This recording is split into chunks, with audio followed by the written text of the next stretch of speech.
Hey everyone, this is Dr. Adam Brown and my good friend Dr. Laura Zibners, and we have another really exciting episode of Unstable Vitals here today with my good friend Mac Deford.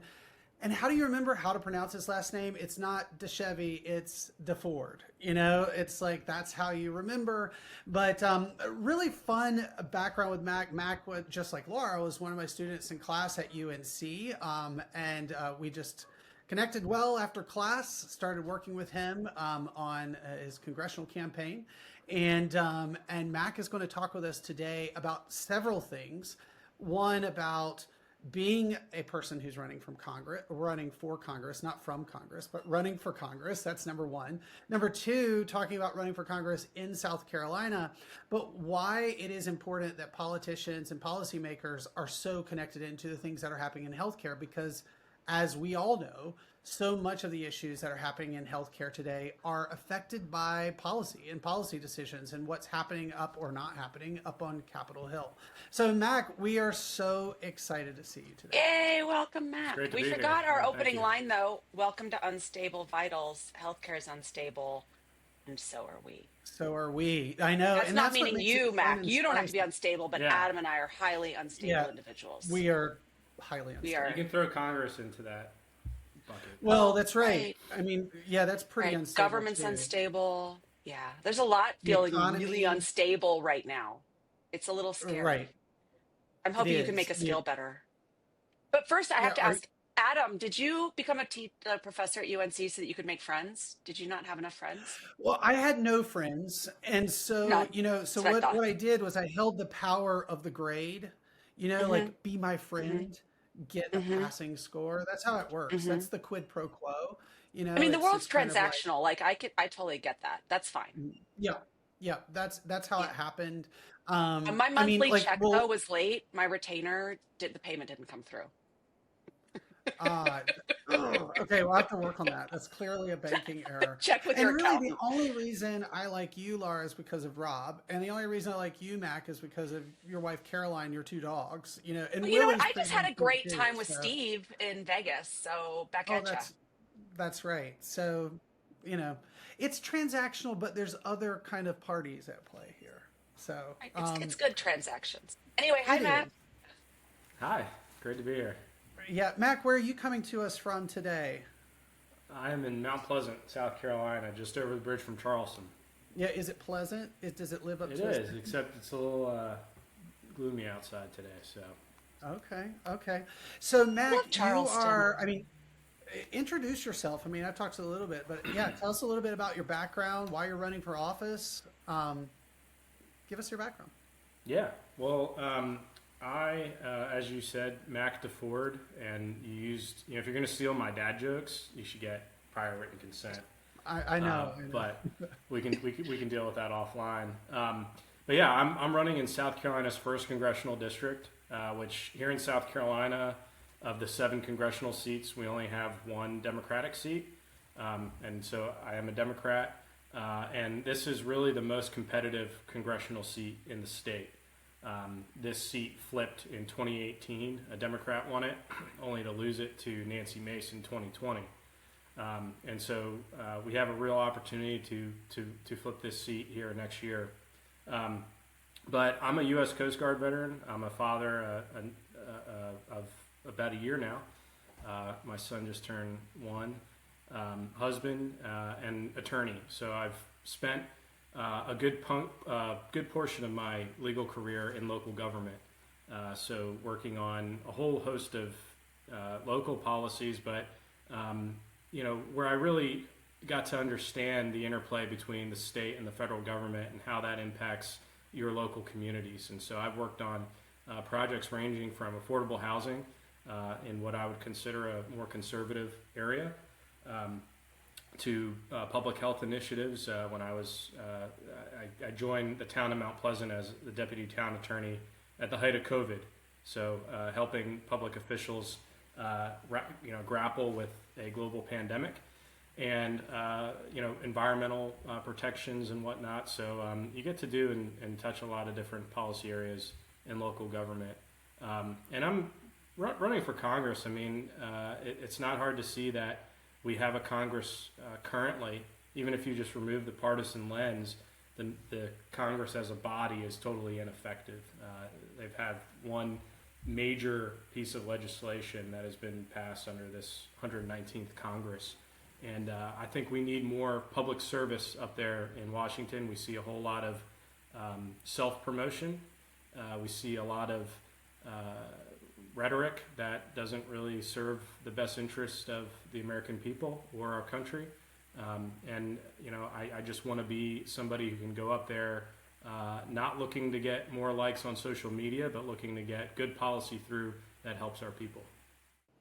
Yeah, I mean, I think that's a really important piece here is the public service aspect of things. I mean, and let's be honest, the person who currently sits in that seat has had numerous news reports about her conviction of just getting the likes, getting promoted, get promotional activities through the news, and having all of these other type of people that are trying to amplify her, to say things that are shocking at times just to get more likes or rage baiting people, etc.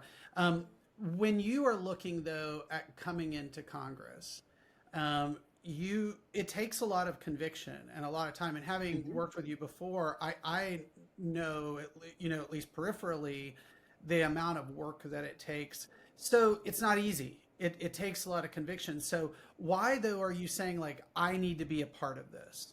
Like why are you saying I want to be a part of that instability and chaos? Yeah, well, so you touched on it. This isn't my first time running. I ran last cycle in the Democratic primary, where you were involved in that.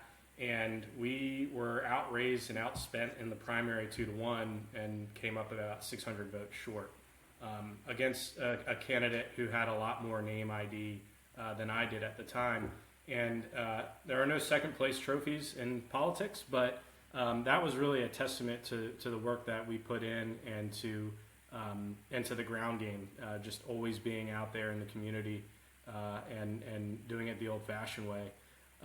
After my loss last year, I tried to convince myself, and coming into this year with this administration, I tried to give myself every reason not to run again. But in fact, everything that we see unfolding almost by the hour only refuted every reason I tried to give myself not to jump back into this. And so I don't see a scenario right now where we can afford to sit on the sidelines. Not everyone is going to run for Congress, just as not everyone is going to go to be a physician. Not everyone is going to, you need people who are doing things in all the different areas, whether it's on policy or actually out there in the community helping people. This is something that I happen to feel that I would do a much better job than our current representative. And I just think that we can't set aside. Because there's so much you've just said that I want to unpack. Let's go back to the social media thing, because I think the reality is that is how people are reaching and getting more voice and getting attention and bringing in, engaging younger, in particular, voters. But I think what you said, there's a real difference between having a platform that engages and meets voters where they are and rage baiting. And when you said that, it makes me think of, there can't be a person who's not really sad when they saw the East Wing just get knocked down, right? I don't care what party you're from. So can you kind of speak to that? Like, what are people really saying and really feeling? Because we're all feeling just so polarized. I mean, I know that's like the word of the day, but aren't most people actually more like in the middle? I would say so. And I can only speak for the district here in coastal South Carolina. But I announced my candidacy in August of this year, and I'm the only candidate in this race who's been having public town halls. And we're actually getting a lot of folks from across the political spectrum, even people that voted for Donald Trump as last year. And so I do think that people are feeling demoralized. They're feeling like we are slipping into a direction that perhaps they didn't think that maybe this administration would actually execute So yeah, whether it's dismantling a symbolic gesture of actually physically dismantling the White House, or just disregarding the rule of law, blowing boats out of the water with no legal justification, ignoring due process, deploying the military on our streets. I think that this is a shock to a lot of people. Maybe not so much for those communities that haven't been directly impacted by it, but here in South Carolina, we have been impacted by it. We're seeing it with the closure of rural hospitals already here in the first district. We're seeing it with, we've got one of the largest ports in the United States here in Charleston, and we're seeing an impact with reduced volume in cargo traffic coming through our ports. We've got a lot of industry here, both small business and big corporations like Boeing and Volvo, and they're all taking a hit. So I do think that people are starting to wake up and realize that while they may have rightfully so been frustrated with the status quo, that this is a dangerous direction we're headed in. This podcast is supposed to be funny. Yeah. And it's like, And but it's these are like real really issues. not I'll, right now. I'll say one thing. Usually the town halls, I try to let the audience sort of dictate where we're going to go and what conversations we're going to have. And yeah, sometimes I leave a town hall feeling mighty depressed. But what gives me hope is that we've got so many people coming out to them, and they're not just people who are Democrats. They are Republicans. They are people who don't affiliate with any party. So there is, I think, a good indication that people are taking note and stock of where our country is right now. Oh, one of the things, and then I'll let Adam get a word in edgewise, but I was going to say, I want to see at your next town hall, like everybody gets a Hawaiian lei or something just to lighten the mood. Because That's a good point, I wish I was the genius who had thought of dressing up like in a banana costume when, during these protests. I love the idea that there's this silliness to make the whole, to make it not serious so that nobody can punch a banana in the face. Right. And so I want to see your next town hall be like dolphins and palm trees and Mai Tais and leis. I'm sure that you could get an invite, Laura, and you could come as an octopus. Just playing off a recent talk that you gave, Laura. I got my octopus is in the closet. That's the sentence I never knew I was going to say. My octopus is in the closet. Yes. Woo. So many thoughts. Did I explain that? I was just on a panel. Love, can you go get my octopus? I can't get up and get my octopus. I was just on a panel called Women Are Not Octopuses in Vegas. And so I had two octopuses wearing little calla lily t-shirts from my company. And then they've traveled with me all the way from Vegas to Sacramento to San Francisco to JFK. And they don't really fit in my suitcase because they're big. So I've been carrying around this tote bag with two octopuses, one's head sticking out and one's arm sticking out. That is My amazing. octopuses are in the closet. Just as an aside, I mean, you could be like the traveling gnome, the Travelocity traveling gnome of days gone by, but just be like, the octopus is kind of like your traveling calla lily. That's right. Anyway, back to politics. That was a light moment. Thank you for that. Yeah. So Mac, here's a thing that I think is important. So if you look at South Carolina's healthcare system, it is one of the worst healthcare. I won't necessarily say system, but the outcomes are some of the worst. One of the highest maternal mortality rates, poor access to health care, death rates are higher. So there's a lot of issues, of course, in the state of South Carolina. And so really a two-part question: why do you think that's the case? And then number two, the obvious kind of next lead on is like, well, what do you do to fix it? So kind of like, what do you think are some of the major issues that you're seeing, especially when you talk with constituents? But what are some of the outcomes that are so bad in the state of South Carolina? Well, South Carolina, first and foremost, I mean, the coastal areas, and then you've got some other urban areas like up in Columbia and Greenville, but the rest of the state is very rural, very poor. So, South Carolina is one of the biggest welfare recipients of federal funds. Because of its financial standing. So I think that has a part to play in it. But I also think, the Republican Party in South Carolina has been in power for over 30 years. But we're also a state that refused to expand Medicaid. And that would have added about 300,000 people would have access to Medicaid who otherwise don't. Currently over 26% of South Carolinians are enrolled in Medicaid, and we've got a poverty rate that's fairly high at nearly 10%. Most of that comes from females that are between the ages of 55 and 64, so coming up on being able to draw for Social Security, which itself is being rated. But I think that we've got a lack of infrastructure in most parts of the state, and I'm not so much talking about the urban areas, but that doesn't allow for people to access quality health care, whether that's they don't have the transportation to get there, or the facilities simply don't exist, or they don't have access to Medicaid and they're paying way too much and can't afford health insurance.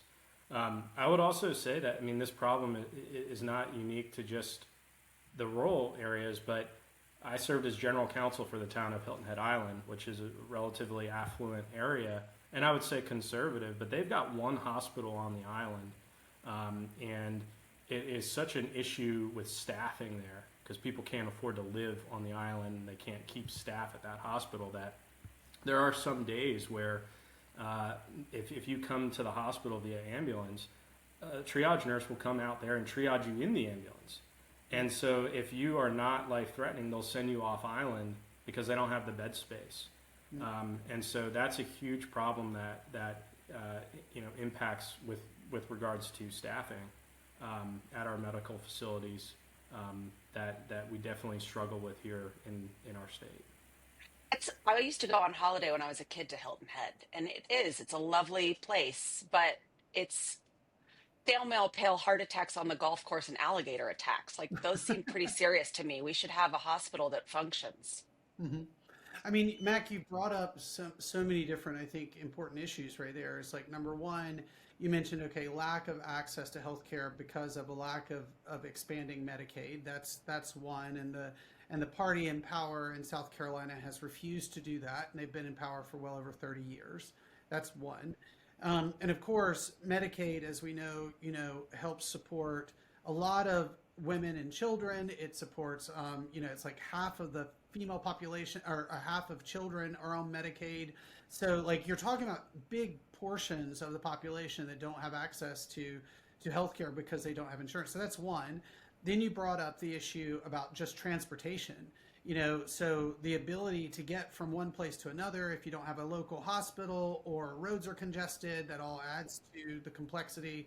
The third, you said affordable housing. I mean, I've been to Hilton Head as well. I mean, Laura, you've been down there. It's an expensive area to live, but it's absolutely exploded in population all across this kind of eastern seaboard of South Carolina. And there's no affordable housing, therefore people can't live there. So getting access to even having doctors and nurses at the hospital becomes more challenging, much less patients being able to work where they live or live where they work and then get to healthcare facilities are even more of an issue. These are all tied together in kind of a social determinant and really a political determinant of health. Would you agree?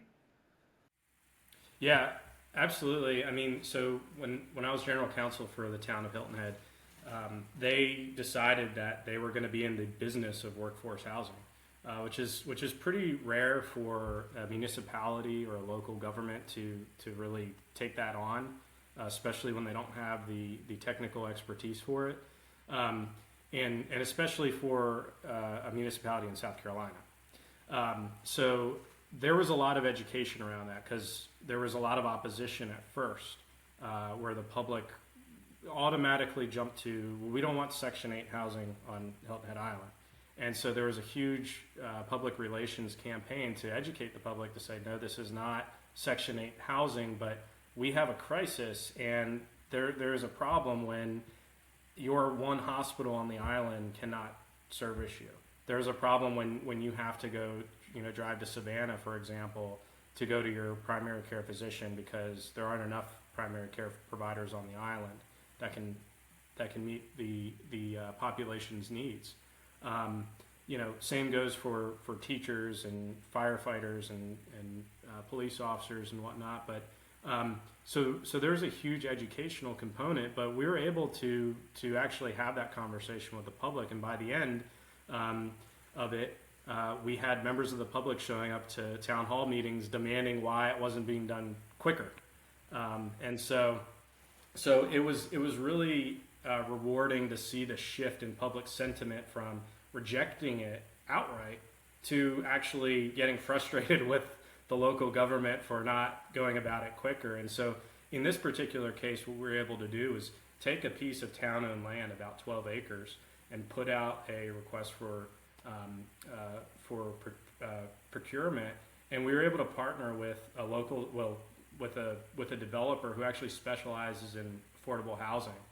And the town will retain ownership of the land, which ensures the affordability of it. And it will be a community. They're going to break ground early next year. But it'll be a place where your workforce can have a place to live. And we're talking about like nice, high-end apartments that will service those healthcare workers, those police officers, teachers, and firefighters. And we were able to get that done in a fairly conservative area. And not to run on about this, but because of that success, now areas up in Charleston, which is the largest metropolitan area in the state, they're looking at doing things just like that in the county of Charleston, and also up in Berkeley County, which is the neighboring county. So we are seeing I would classify it as a bipartisan effort to address this issue, and I think that it does have a direct impact on healthcare. Because if people, if your appointments are, 60, 90 days out because there's no, of a lack of staffing, that's a problem because you don't have enough people that are able to work in those communities. Hey, can I follow up just really quick on that? The one thing, Mac, you just talked about, just to paint a picture, because a lot of people don't know Hilton Head and don't know. So I remember from before, and correct me if I'm wrong, a lot of people that worked on Hilton Head or worked in Charleston were having to have an hour commute time to try to get in, or 45-minute commute time. Is that accurate? I just want to make sure I'm... Yeah. I mean, a lot of people who work for the town do not live on the island. Yeah, so like you take, for example, people living 45 minutes to an hour plus away, you multiply that by 2, going to and from work, you multiply that by 5, you're talking about a day plus out of the week, essentially, that you're commuting in the car, not able to spend time with your family, not able to be at your kid's baseball game, or help your kid with homework, or go to doctor's appointments, or provide social care or family care, or any of those kind of those things, and those affect health. And I think I think one of the big kind of takeaways that I took from being down there with you, but also just knowing the area, is that if you're having to commute an hour into work, it also, if the jobs are not that high paying, depending on what type of jobs they are, it's the level and the burden that is on a family is really quite high, because a lot of the rural communities don't have any jobs, so it's a real challenge to have to address. But I think what I'm hearing is, okay, there just seems to be a lack of compassion in the world. So we can't be asking people to just be compassionate. Oh, that sucks that you have to travel so much, right? I can just hear people that I know in my life going, tough shit, right? Mm-hmm. But maybe the answer is exactly what you just described, is when it starts to touch individuals, people care more about themselves these days than they do about the greater good. So if I, wealthy person with a golf cart, cannot get my alligator attack attended to in a timely manner, that's when it starts to shift. I start to understand, and I was also thinking the other thing that I'd love for you to speak on is people don't understand how many different factors are at play. So like when I was a little doctor, I had a Friday afternoon continuity clinic, and I would get so annoyed because no one ever showed up. And I'm like, why can't these parents come in? And then one of my attendings was like, you realize that the welfare check comes on Friday, and if they're not home, it gets stolen out of their mailbox. And I was like, oh, right. That didn't occur to me. That's why their kid can't come to the pediatrician. So I think that that's a real, a lack of understanding of the so many factors that are at play here for people. Yeah, I mean, none of these issues exist in silos, and that's why I think you can't have a serious conversation about reforming healthcare in the United States without touching on a whole host of other issues, from childcare to even education, infrastructure. I mean, do people have transportation to get there? Are the roads going to facilitate their movement to where they need to go? And the answer in South Carolina and a lot of places is no. And so that is an issue. But you do bring up an interesting point, Laura. Is there does seem to be a lack of compassion, and I'd be lying if I said on Hilton Head, for example, I think if you were to poll the population, a lot of people were concerned about they're living in a resort community, and so if people can't work in those hospitality jobs, the level of service declines, and there's obviously a concern about emergency services, not having firefighters to be able to respond to emergencies and medics and whatnot. But it does kind of touch on the framework that I make for healthcare reform and really for everyone in the United States to have access to quality, affordable healthcare. And so I do believe that there is a moral imperative. That's the first argument I would make. That we are the United States, the strongest country in the world, and I think that in large part we should be measured on that in that status based on how we treat people. Do we care? Do we have a society that cares for its people? And if not, I don't think we're a very just country. So I do think there's a moral imperative, but I know that there are some people who may not buy that, and they say, well, what, we're all got to bootstrap ourselves and do it on our own, which I think is an entirely different conversation. But I also think that there's an economic imperative. I mean, there is a cost to doing nothing. We spend over $4.5 trillion a year on healthcare, more than any other country. 18% of our GDP, and yet our health outcomes do not correlate with that level of spending. And so, we've got a lot of inefficiencies in this sort of profit-driven system that's just riddled with administrative waste and whatnot. And with that economic imperative, I would say, if we have unhealthy workers, that means we have an unproductive economy. It means less people that are able to engage in our economy. And then the last argument I would make is there is a national security imperative.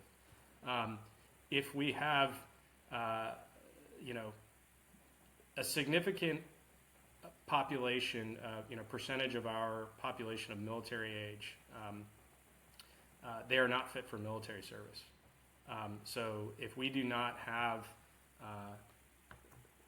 people, a healthy population to draw from in terms of military recruitment, that is a big national security problem. Mm-hmm. Or people that can work in the workforce in that space that are designing the next generation fighter aircraft and naval ships. Yeah, great. Go ahead, Laura. I was just going to say, I'm taken back to what you said at the beginning of this conversation about the group of women that would have been eligible for Medicaid had been expanded. Precisely to your point, there is a real impact to the economy when women entering menopause aren't given access to hormone replacement and other therapies that then avert the frailty that women live, the last 25% of their life in, unable to work because they've got broken hips and they're frail and they have sarcopenia and all these things, right? And so I think it's something that people don't realize, just the impact on the economy of not having a healthy population. Mm. Yeah, I mean, I think that's an amazing point, because I think that people oftentimes don't make that connection that not only are we paying $4.5 trillion, 18% of the GDP, we are also getting, 3 to 4 years less than our counterparts in the UK and France and Germany. That's one. Number two, we also have productivity issues. Why? Because our population either dies early or they have more morbidity. So they may not die, but they also are not as productive. Why? Because they are sicker or more frail.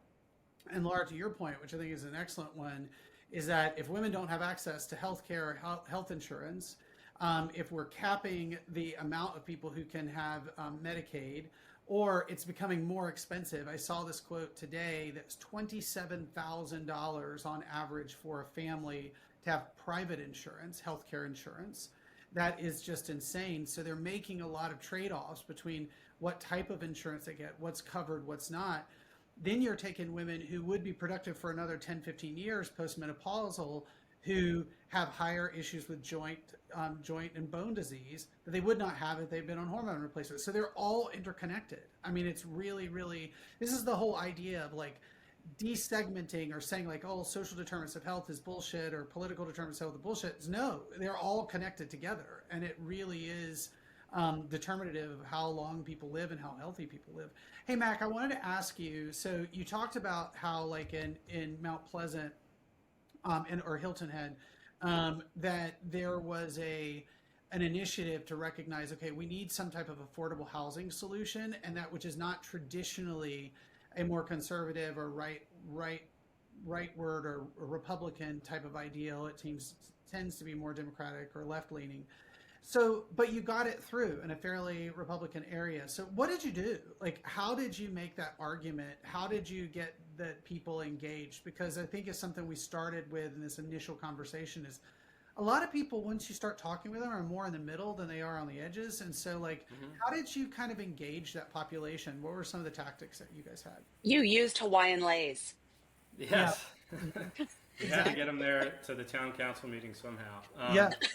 You know, so yeah, I mean, a lot of people were initially against it. And I mean, you know, again, I was the general counsel, so I was the chief legal officer for the town. And so my job was really to formulate the structure, but also to advise, you know, council whenever they would ask, or council members of, you know, if they wanted my thoughts on how they could potentially message something. And I generally reviewed all of that to make sure that we weren't, you know, releasing anything that was privilege. But you know, it really was an educational process. The town of Hilton Head Island has a lot of retirees. A lot of people who've done really well for themselves, so they're actually very involved, and they know what's going on in their town government, which is helpful. So we did have a lot of community participation. Like I said at first, rejecting the project, but then they came around to being staunch supporters of it. So a lot of it was educating them on what it wasn't, right? On what this workforce housing project was not. That it was not Section 8 housing, that this isn't going to be what you would think of when you think of the traditional government projects of, you know, the 1970s, the brick, you know, military barracks looking type structures. That no, this is actually going to be a quality project, and it's going to have a developer involved in it from the private sector who knows what they're doing, that has been successful in other areas. So council members actually went down to Atlanta, where this developer is headquartered, and got to tour communities that they had built down there. We also put together a citizens task force to include members from the community that have different backgrounds. So I think we had a banker on that committee, we had a developer on that committee, I believe we had a healthcare professional. So we took people from the community and put them on there with different backgrounds so that we could solicit their advice and thoughts on things, but also so we could communicate through them and help get word out that way. So we were really successful in that. And to kind of go back to what, you know, I think with the role of government, you know, I think we always get distorted on, okay, well, what exactly is the role of government, you know, and do we support a free market? I would argue that this administration does not, when it's buying up significant stakes of U.S. companies and threatening them and molding them to their will. But I think it's the role of government, undoubtedly, to fill in the gaps or at least pick up the slack when the private sector falls short. So for housing, for example, there is a housing crisis all around the country. And it's very significant here in the district that I'm seeking to represent. And so I do think it's the role of government. We're starting to see these local governments come together to come up with viable solutions that are actually going to make a difference in people's lives and strengthen our communities, not weaken them. You know, it's funny you're talking about all these different things. So one key theme is engagement. That's what we're hearing. But how to engage is through really pulling together stakeholders, even from different political parties and political ideas. And, I got to think something that's happened over the last several weeks is listening to Marjorie Taylor Greene talk about which is not something that I would have had on my bingo card to be like, oh my When gosh, what Marjorie does Taylor Marjorie Taylor Greene and Greene Hakeem say? Jeffries are agreeing, the Agreeing, it's world, like, like I'm living in a, yeah. yeah, 2025 has been a year of firsts. yeah, but she's from a rural area of like northwestern Georgia. She's talking about the issues that are real to people right now. I mean, I don't want to praise what she's talking No, about, no, but no, no. when it comes to like, she's saying, hey, health insurance is extremely high. Auto, home insurance, housing prices are high, food prices are high. We're about to get walloped with all these premiums. Those things she are saying, I mean, broken clock, but those things are correct. But it does seem to me that those are issues that constituents, that people are dealing with, and there's likely to be some common ground that could be forged, not necessarily with her, but maybe, who knows, but like could be some common ground forged to try to address some issues, because these are really big issues. Yeah, and I think that there's actually a lot more commonalities that we share as a people than what tears us apart. And unfortunately, I think that there are a lot of folks in Congress who benefit from the divisiveness. Yeah. So, the Nancy Mace, who currently represents my district, who's now running for governor, she's taken a strong stance on the bathrooms, and she's attacking transgender individuals left and right. But she's not talking about is healthcare costs. She's not talking about infrastructure. She's not talking about the everyday prices for everyone, where we're seeing things go up. And so, yeah, I mean, I think that that's just an incredible disservice, and one of the reasons why I'm running. Yeah, Mac, do you feel like, so we've talked about like these are a lot of the issues.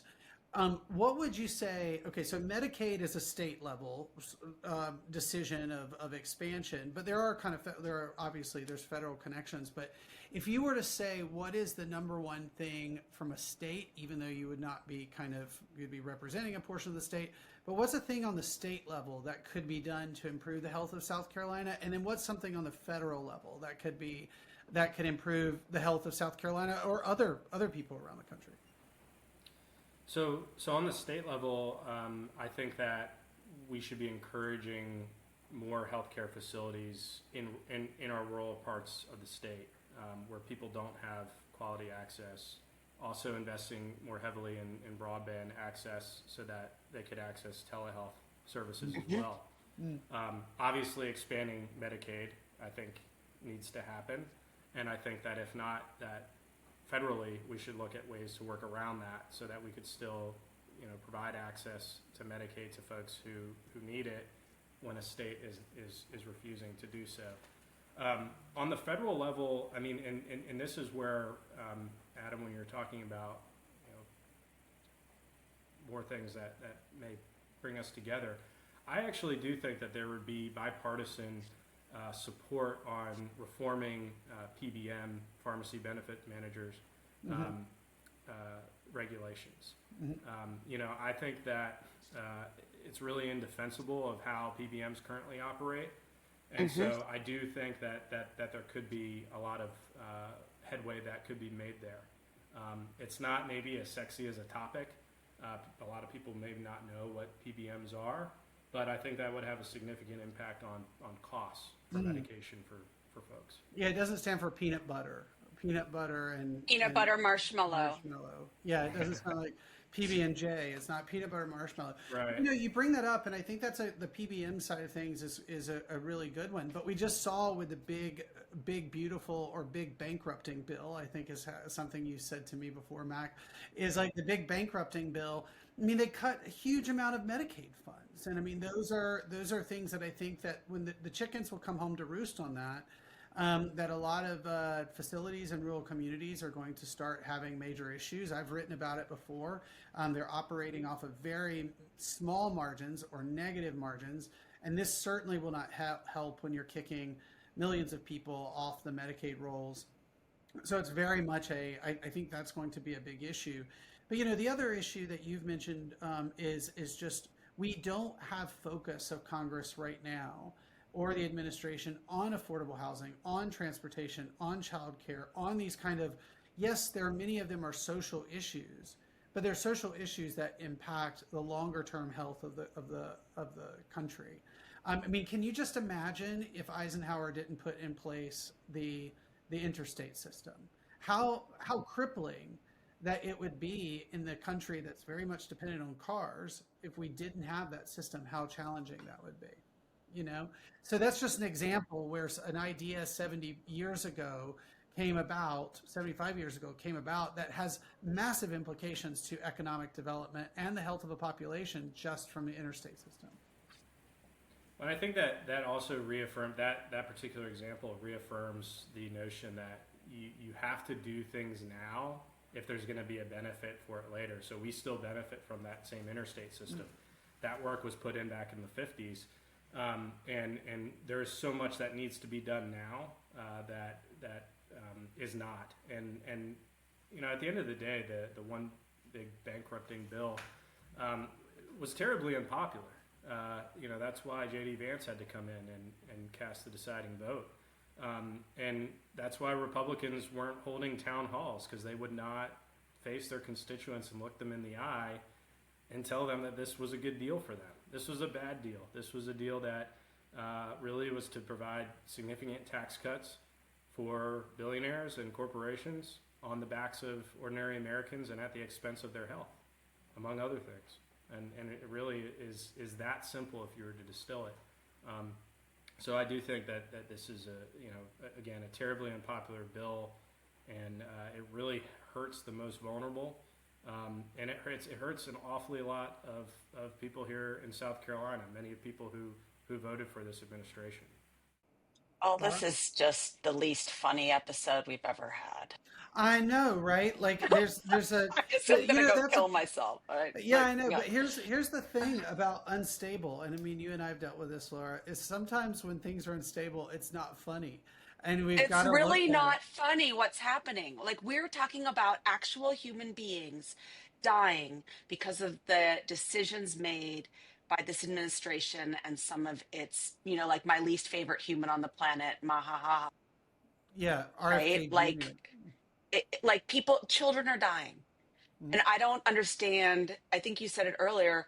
What kind of country prides itself on not treating its citizens with some basic care and compassion? And I had actually never thought of what you said earlier, which is if we have an unhealthy population, who's going to be our soldiers, right? Like the whole thing about the ice that they're trying to ram through these ice agents, but most of them are less health. They can't run a mile and a half in like 30 minutes or so, whatever it is. Like, who can't run a mile and a half in 20 minutes? Like, right? A turtle can. Mm-hmm. So if we don't have a healthy population, how are we supposed to be defending ourselves? Mm. Exactly. And, you bringing up RFK Jr., so I really admire his father, Senator. I thought you were going to say you admired him, and I was going to be just No. So I'm disappointed in the how his son has tarnished his name, since they share the same name. But I think it's really ironic because when RFK Jr. was a kid, his father was a senator, and he went down in the Mississippi Delta because he heard about these children starving with distended stomachs. Didn't believe that it was true until he went down there. When he came back, there's a story where they were all at the dinner table, and Bobby Kennedy was very quiet, and all of a sudden he slammed his fist down on the table and said, you're going to have to do something about this, your generation. And he was visibly upset. And so again, we've lost that sort of compassion in our government, and I think it's really important that we try to get that back, and we elect people who are going to fulfill that loss that we agree. Have.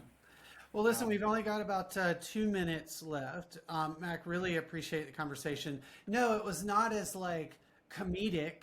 But it is kind of grim, but this is why we elect people, to try to fix some of the problems. So 2 last questions, Mac. Question 1, wave a magic wand.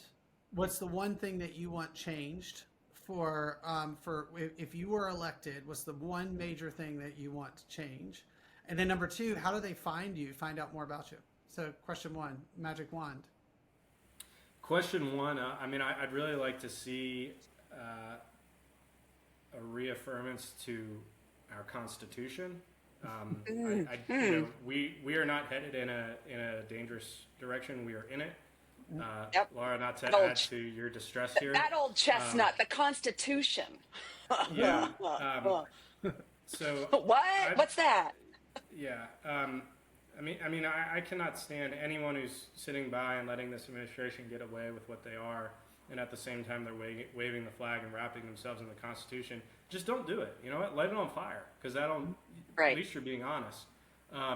But I would like to see us, get back to that. I mean, in terms of legislation, I do think healthcare is an incredibly important aspect. But again, it's such a large issue that there's no silver bullet that's ever going to fix it, right?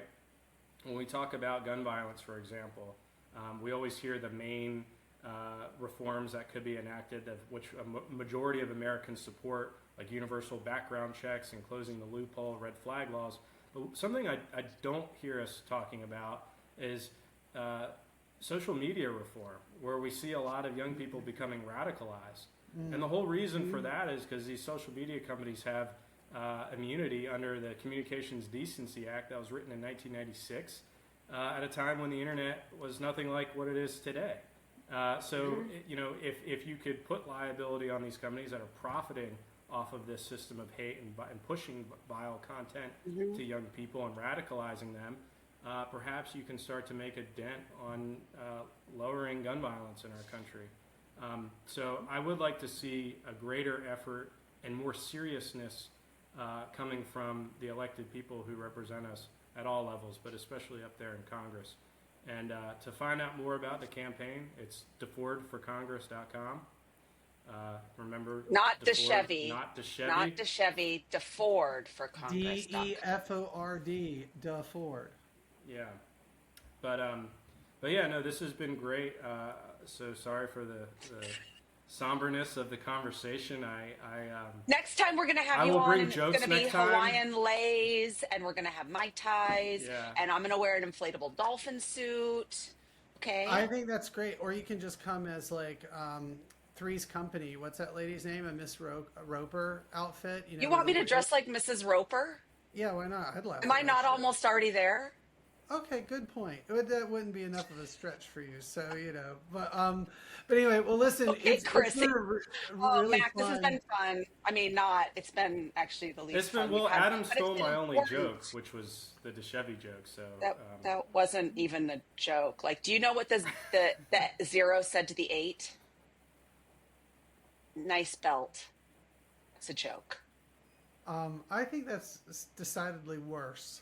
Yeah. And so with that, it's great to have everybody on Unstable Vitals, where clearly one is more unstable than the other, but we both are a little unstable. So, Mac, so good to have you on. Thank goodness Mac's not unstable. Go save the world, Mac. Yes, please, Mac. And check Mac out at defordforcongress.com. And we really appreciate having you on. And best of luck. All right? Thank you. Thanks, everyone. Until next time. Thanks for tuning in to Unstable Vitals. If you enjoyed this episode, make sure to follow us for more unfiltered conversations on the pulse of healthcare. Connect with us on LinkedIn or visit unstablevitals.com to stay in the loop. And don't forget, real change starts with real talk. See you next time.